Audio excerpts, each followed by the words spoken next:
జగన్మోహన్ రెడ్డి గారు నిన్న press meet పెట్టి సిబిఐ విచారణకు సిద్ధమా, నాటి మా ఏపీపీఎస్సీ పైన కానీ నేటి మీ డిఎస్సీ పైన కానీ రెండింటిపైన సిబిఐ విచారణకు ఆదేశం ఇవ్వండి ముఖ్యమంత్రి గారు మీరు ఆదేశం ఇస్తే సిబిఐ వాళ్ళే నిగ్గు తేలుస్తారని చెప్పి జగన్మోహన్ రెడ్డి గారు స్పష్టంగా చెప్పిన తర్వాత దీని మీద మాట్లాడేదానికి ఏమీ అవకాశం లేని అబ్బా కొడుకులు ఇద్దరు దీని డైవర్షన్ పాలిటిక్స్లే పోవాలి. అంటే ప్రజల దృష్టిని ఈ డిఎస్సి ఎగ్జామ్ నుంచి సిబిఐ విచారణ రెండింటిపైన ఈయన జగన్మోహన్ రెడ్డి గారు కోరినారనే అంశం నుంచి దృష్టిని మరల్చాల. ఆ దృష్టిని మరల్చేదానికే ఈరోజు చీకట్లో 5 గంటలకే ఎంపీ గారింటిపైన ఈడీ సోదాలు, ఎంపీ గారింటిపైన అక్కడ హైదరాబాద్లో దేవిరెడ్డి శంకరెడ్డి పైన, అంటే వివేకానందరెడ్డి హత్య కేసులో ముద్దాయిలుగా చెప్పబడుతూ ఉన్నప్పుడు దేవిరెడ్డి శంకరెడ్డి, మా అవినాష్ రెడ్డి ఇద్దరిపైన ఏకకాలంలో ఈడీ సోదాలు చీకట్లో 5:30 నుంచి ఇప్పటి వరకు సోదాలు జరుగుతున్నాయి. దేనికి ఈడీ సోదాలు, ఈ ఎన్ఫోర్స్మెంట్ డైరెక్టరేట్ సోదాలు దేనికి జరుగుతున్నాయి? ఈరోజు ఒకే ఒక కారణమే, డిఎస్సి ఎగ్జామ్కి సంబంధించి జరిగిన అవినీతి అక్రమాలపైన జగన్మోహన్ రెడ్డి గారు సిబిఐ విచారణకు గట్టిగా కోరిన తర్వాత కుడితిలో పడ్డ ఎలక మాదిరి మీరు సమాధానం చెప్పలేక ప్రజల యొక్క దృష్టికోణాన్ని మరల్చేదానికోసం, వివేకానందరెడ్డి హత్య కేసులోకి మరల్చేదానికోసం ఎంపీ గారింటిపైన ఈడీ సోదాలని చెప్పి మీ ఏబిఎన్ ఛానల్లోనూ, టీవీ5లోనూ, ఈనాడులోనూ, వార్తల్లోనూ రావాలా, సోషల్ మీడియాలో వైరల్ కావాలా, ప్రజల దృష్టికోణం ఇందులో నుంచి మరల్చాలా. ఇంతే కదా మీ ఉద్దేశం?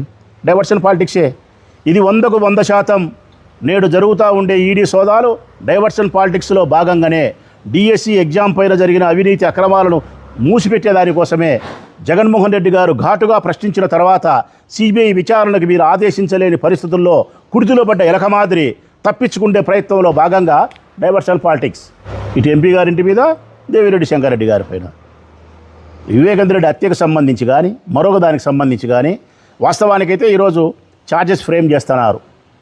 వివేకానందరెడ్డి హత్య కేసుకు సంబంధించి ఛార్జెస్ ఫ్రేమ్ చేస్తున్నారు ఈరోజు. అంటే అందులో ఎవరైతే ముద్దాయిలుగా నిర్ణయించబడినారో ఆ ముద్దాయిలందరూ కోర్టుకి ఈరోజు హాజరైతే గన కోర్టు వారు ఛార్జెస్ ఫ్రేమ్ చేస్తారు. ఛార్జెస్ ఫ్రేమ్ చేయడం అంటే షెడ్యూల్ ఇస్తారు విచారణకు షెడ్యూల్ ఇవ్వడం అంటే గన ఇంకా దీంట్లో పొద్దునగులు సునీతమ్మవై ఇది ఉంది, నల్లుంది, తెల్లుందని చెప్పేది లేదు. తెలుగుదేశంలో పొద్దునగులు జగన్ని పిలిచాలా, భారతమ్మని పిలిచాలనేది లేకుండా ఆడికి కథ సమాప్తము అని. ఆ కథ సమాప్తం కాకుండా దాని ఇంగారంతో లాగాలనా, లేకుంటే డిఎస్సి ఎగ్జామ్కి సంబంధించి ఇతను దృష్టికోణాన్ని, ప్రజల దృష్టికోణాన్ని మళ్లించాలనా? ఇవి తప్ప వేరే కారణం ఏముంది? ఈ రాష్ట్ర ప్రభుత్వము 2 సంవత్సరాల 3 నెలల కాలములో, 27 నెలల కాలములో ప్రతినిత్యము చేస్తూ ఉండేది దోపిడీ, ప్రతినిత్యము చెప్తూ ఉండేది అబద్ధం, ప్రతినిత్యము మాట్లాడుతూ ఉండేది జగన్మోహన్ రెడ్డి గారి పైన విమర్శలు, ప్రతినిత్యము చేస్తూ ఉండేది డైవర్షన్ పాలిటిక్స్. ఇంతే.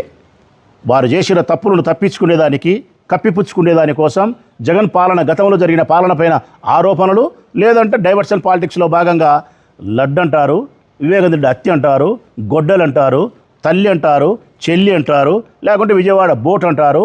ఇంతేనా? మళ్ళీ దానికి తోడు మళ్ళీ లోకేష్ గారు మళ్ళీ ఈరోజు పేపర్లో ఒక కామెంటు. నిన్న జగన్మోహన్ రెడ్డి గారు మాట్లాడుతూ ఏపీపీఎస్సీకి డిఎస్సికి వ్యత్యాసం తెల్లి ఆయనకు 2 అయ్యే కదని మాట్లాడుతానని ఒక వ్యంగ్య దూరంలో మాట్లాడుతున్నారు. జగన్మోహన్ రెడ్డి గారికి ఏపీపీఎస్సీ గురించి కానీ డిఎస్సి గురించి కానీ తెలియదా? డిఎస్సిలో ఏ ఉద్యోగాలు నియామకం చేస్తారు, ఆంధ్రప్రదేశ్ పబ్లిక్ సర్వీస్ కమిషన్ సంబంధించి ఏ ఉద్యోగాలు చేస్తారు, 5 సంవత్సరాలు ముఖ్యమంత్రిగా పనిచేసిన వ్యక్తి, అంత పెద్ద చదువులు చదువుకునే వ్యక్తి, అన్ని వ్యాపారాలు చేసిన వ్యక్తి, అంత తెలివైన వానికి తెలియదా? అదొక వ్యంగ్యధోరణి.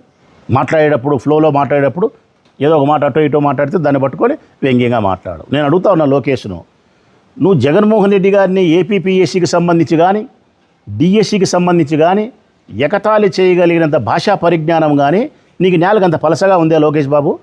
నీ నేలకి మందం, భాష మీద పట్టు లేదు, తెలుగు పదాలు సక్రమంగా పలకలేవు, స్వాతంత్ర సమరయోధులు అంటే చెప్పలేవు, పామోలీలు అంటే చెప్పలేవు, సార్వభౌమాధికారం అంటే పలకలేవు, గవాచ్ అంటే చెప్పలేవు, కిటికీ అంటే పలకలేవు. నువ్వు నాకు తెలుసు చెప్తానా కదా, రోజు 10 పదాలను తప్పు పలకాల తెలుగులో.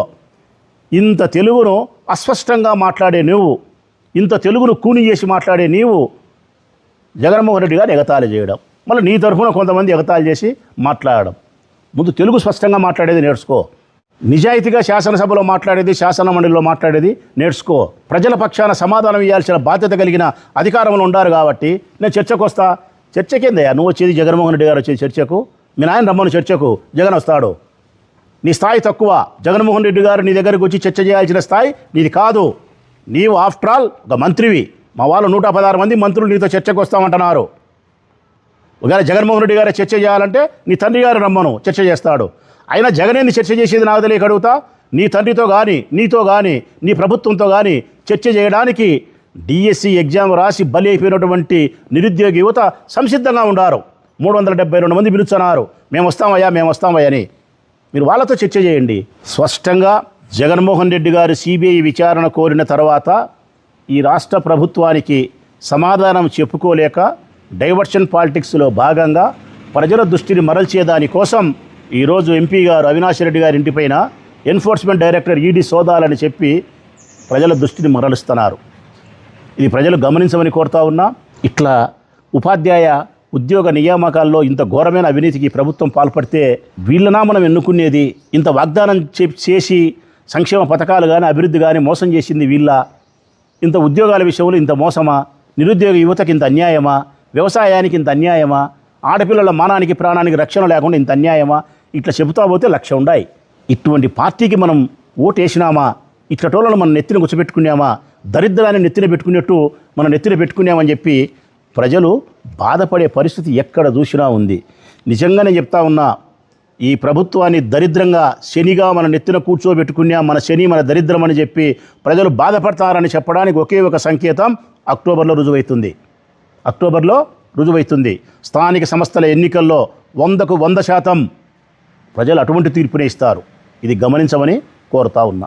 మీ వివాహాది శుభకార్యములకు, పుట్టిన రోజులకు, మీటింగులకు అత్యాధునిక సదుపాయాలతో ప్రొద్దుటూరు వాసవి సర్కిల్ వద్ద నుంచి అతి సమీపాన మీకు అందుబాటు ధరలలో happy banquet AC function hall మీకు స్వాగతం పలుకుతుంది.